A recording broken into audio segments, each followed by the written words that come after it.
اعوذ باللہ من الشیطان الرجیم۔ میں پناہ مانگتا ہوں اللہ کی شیطان مردود سے۔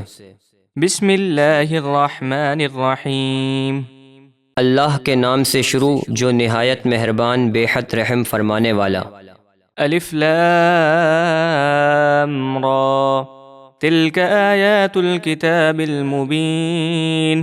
الف لام را، یہ روشن کتاب کی آیتیں ہیں۔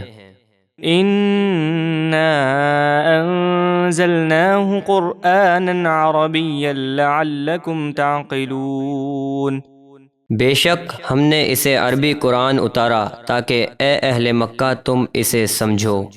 نحن نقص عليك أحسن القصص بما أوحينا إليك هذا القرآن وإن كنت من قبله لمن الغافلين۔ اے حبیب، ہم آپ کو سب سے اچھا واقعہ سناتے ہیں اس قرآن کے ذریعے جو ہم نے آپ کی طرف وحی بھیجی، اگرچہ اس سے پہلے آپ کو اس واقعے کی خبر نہ تھی۔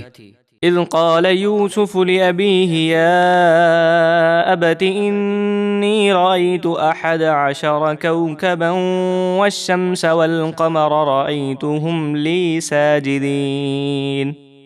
یاد کیجئے جب یوسف نے اپنے والد حضرت یعقوب سے کہا، اے میرے والد، میں نے خواب میں 11 ستارے اور سورج اور چاند دیکھے، میں نے دیکھا کہ وہ مجھے سجدہ کر رہے ہیں۔ قال يا بني لا تقصص رؤياك على إخوتك فيكيدوا لك كيدا إن الشيطان للإنسان عدو مبين۔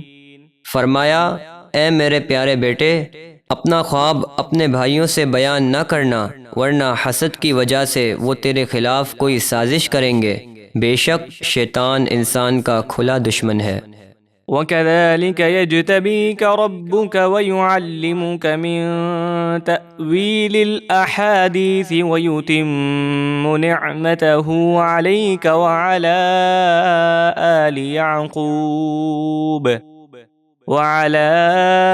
آلِ يَعْقُوبَ كَمَا أَتَمَّهَا عَلَى أَبَوَيْكَ مِن قَبْلُ إِبْرَاهِيمَ وَإِسْحَاقَ إِنَّ رَبَّكَ عَلِيمٌ حَكِيمٌ۔ اور اسی طرح تمہارا رب خاص مرتبے کے لیے تمہیں چن لے گا اور تمہیں خوابوں کی تعبیر سکھا دے گا، اور تم پر اور یعقوب کے گھر والوں پر اپنی نعمت پوری کرے گا، جس طرح تمہارے پہلے دونوں باپ دادا ابراہیم اور اسحاق پر نعمت پوری کی۔ بے شک تمہارا رب بہت علم والا، بڑی حکمت والا ہے۔